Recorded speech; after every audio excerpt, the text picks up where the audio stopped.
Hi, I'm Linda Modlinski with the Minnesota Association of Realtors, and the topic today is dual or variable rate commission. And we're going to start out by giving you a definition of what a variable rate commission is.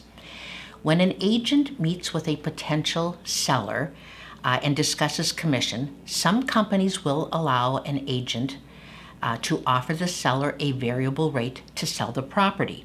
This means that there is one rate that is charged to the seller if the sale is with the listing company, and a second higher rate if the sale is procured from a co-op company. The listing agent who is offering this kind of a option to the seller would need to use an addendum to the listing contract and clearly spell out what the variable rates would be.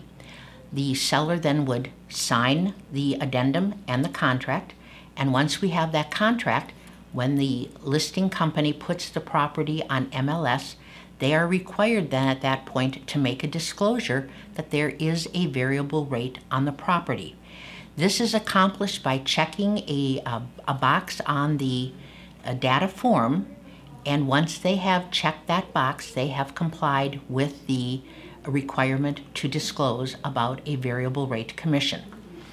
Now let's look at the situation from the perspective of the agent who is working with a buyer.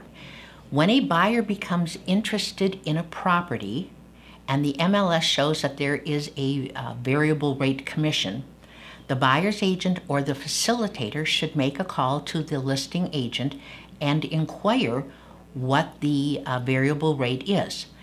The listing agent would never tell the total commission that they are charging. Rather, they would only tell the differential between an in-house sale and that of a sale that is procured from a co-op company. It's real important to know this because if there are multiple offers involved, the seller would net more money, potentially, depending upon the price of the offers, from an in-house sale rather than from a sale from a co-op company. Once the inquiry is made, the listing agent would simply tell if there would be like a 0.5% or 1%, whatever that variable amount is, that is what the listing agent would disclose.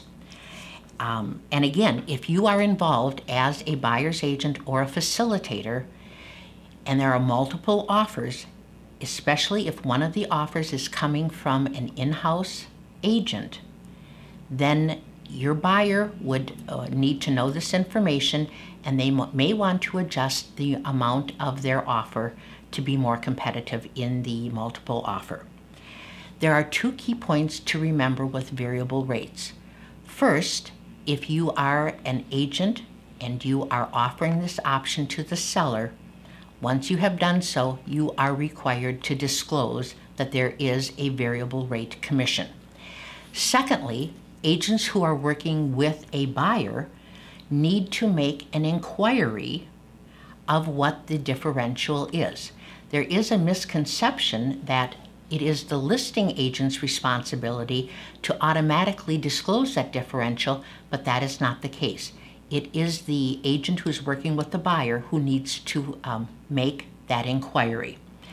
If you would like additional information or to see something in writing, you should go to the Realtors Code of Ethics. You will look under Article 3, Standard of Practice 3-4. And there are also two case interpretations that would give you two scenarios, and you would find those in case interpretations 3-8 and 3-9. I hope you found this information useful, and here's wishing you a good day and a successful week in real estate. Thanks.